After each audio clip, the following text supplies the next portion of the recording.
Welcome back, geometers. We're continuing lesson 2.1, I believe. Okay, as we look at this, if we came back to class, and we are coming back to class right now, but I scrolled down a little bit. If I looked at this, and we left off yesterday, that will happen. What's the issue with what I'm trying to prove? Right now, can anybody tell what we're supposed to end up with? No. If you don't write your show or prove statement, you will get lost. It's going to happen. Show statement, whatever it is you're trying to end up with, your proof that begins with givens and an illustration of it. Okay, so all we were given on this proof yesterday is that L and M were parallel and that T, or this line, was a transversal that was perpendicular. Okay, immediately somebody latched on and said, hey, angle 1 is 90 degrees. And they recognize that we have a pair of alternate interior angles right here. Love it. That's true. I'm going to write it. Okay, then we noticed that angle 2 and 4 were the same for the same reason. These are parallel lines. This right here is a different transversal, but these are both on the interior and on opposite sides. Okay, that is where we left off. I don't know if I love or hate this approach, and your guys' input will also be valuable, but what I like to do once we do a few proofs together is I call on somebody. I don't really care if the step that we take is right, just for the record. When we collectively write proofs, they will be clunky because we'll write too much or maybe stuff that we don't need. That's okay. If you write one more line than you need, awesome. As long as it's justified and there's a reason to write it, you're still good. You might not use it. That's okay. I am open to suggestions for our next step here. We need to get angle 1 plus 2 plus 3. I have angles 1 and 2 in here right now. Let's keep rolling. Anybody want to suggest a next step? Something that you know is true or might be of use? All right, so here's the weird part. I'm going to give you 25 seconds. I'm going to call on one random person to tell me a step to take. If it's the right step, awesome. If it's a wrong step, awesome. As long as it's factual, I will write it down. Ronaldo might have just saved us. I was just thinking of 3 and 4. I just thought because of that line and it's bisecting them, and I just thought So I like that you see this transversal. I hate that you used bisect. To bisect means to cut into two parts that are of what? Equal. Any reason to think these angles are equal? Other than they kind of look like they could be. We'd never trust it. So I like that. I'm going to suggest something, maybe Elijah will suggest it. Okay, check it out. Elijah just claimed that these two angles must add up to 90 degrees. Why? Because on the left side, they are right beside it. This is 90. So you know this is 90, so why does that make this 90? It's bisected. Get that word out your mouth, although maybe it's right. Like, that was very aggressive. This does bisect this angle, but my bad.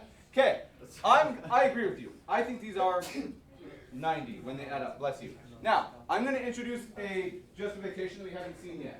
If I say a pair of things, how many do we have? 2. So a pair of angles is 2 angles, right? Yeah. If I say I have a triple of something, how many do I have? 3. Now, you could possibly say a few depending on how you define the word few, but we agree that a triple means 3. Yeah. If 2 angles form a line, we know that they are both of them together add up to 180, right? And that's called a linear pair. How many angles do we have here forming a straight line?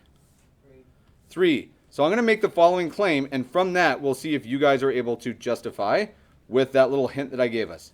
On C, I think that I'm going to call this angle 5. If we don't have it and we want to refer to it, we can name it as long as you write it, and I know what you're talking about. I'm good with it.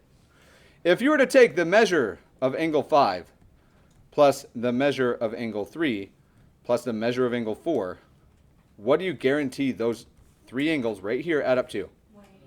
180. Is that a linear pair? Not quite, because a pair is how many?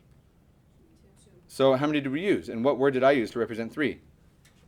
A linear triple. Now, realistically, if you were to use this, you would probably see triplet.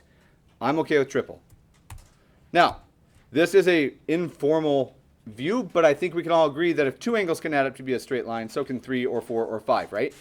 Now, the word in math for some unknown number of things, like, is just tuple. And I know it's weird, like tuple, T-U-P-L-E. So it could be a 4 tuple or a 5 tuple or a 6 tuple, doesn't matter. It's because I don't know what the word for 4 is. Quadruple, I guess. Hey, oople. Notice that. Okay. So we now have these 3 in. So what? We know that measure of angle 1 and we know 1 and 5 are equal. Okay, so before we write that, because I think that we can do the substitution, I'm okay with writing that down though. Measure of angle 1 is, we already know it's 90, right? But another way we could say this is measure of angle 5. Do you guys agree with that? Now, this one feels weird to do, and we've already kind of justified, but based only on what you guys came up with for justifying here is the only reason we're changing this. Why do I know that's true? We might have already written it. So it happens to be alternate interior again, right? Now, if we had known and thought out that that's what we were going to approach right here at the beginning of the proof, we might have just included this one in that definition. It's okay to have the same thing twice if you don't notice both of them at the same time. Totally okay. All right, so we now know 1 is the same as 5, and 1 is 90. I also know that. Cool. Well, I'm stuck. 2 is congruent to 4. So 2 is the same as 4. I agree.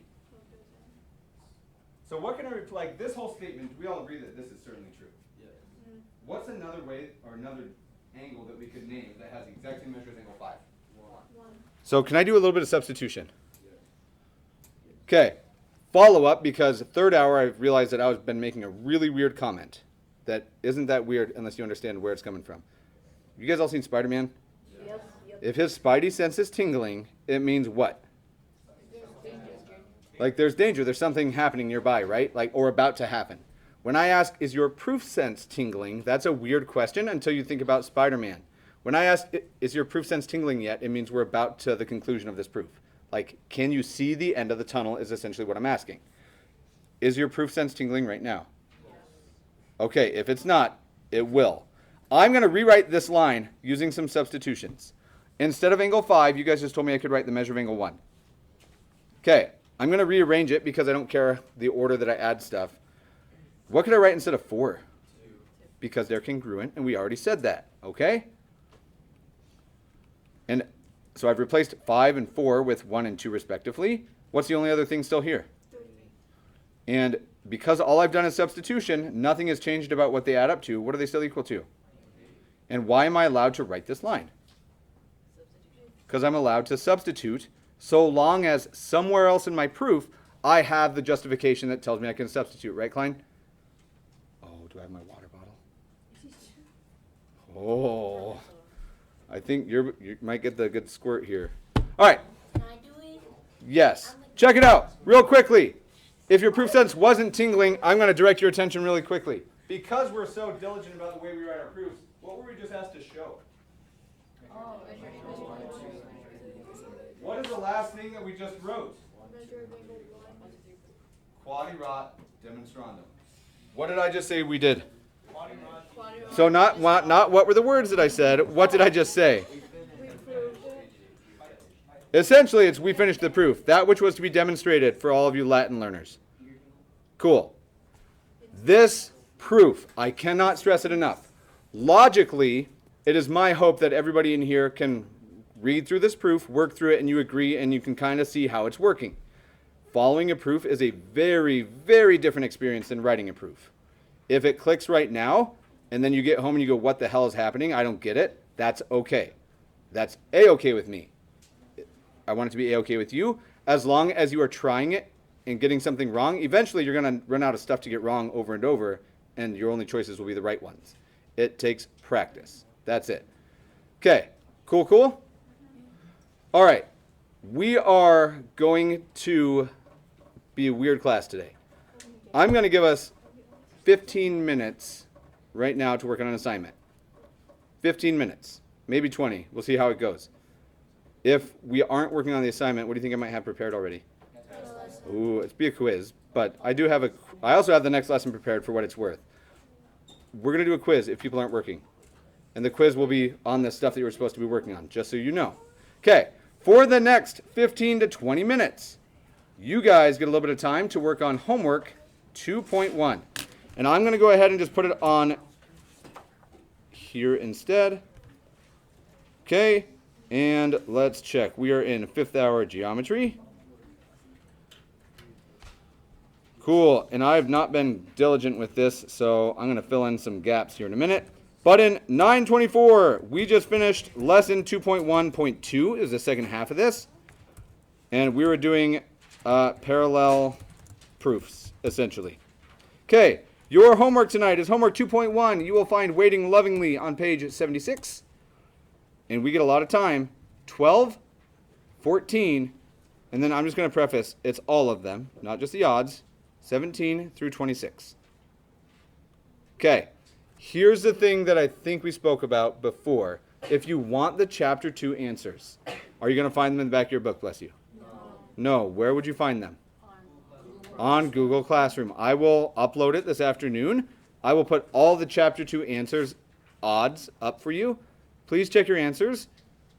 If we all get in the habit of checking answers, we're going to have so much time for homework because instead of spending 20 minutes checking the homework because it's so tedious, we'd only have to check the evens unless you say, hey, I did this problem and I can't get it right. You should check your answers. We'll see if that really happens. Cool. I'll give you guys time to work. I'll get some chill tunes going. Cool. All right, I'm just going to pause the video because we will see it again. Go ahead, really.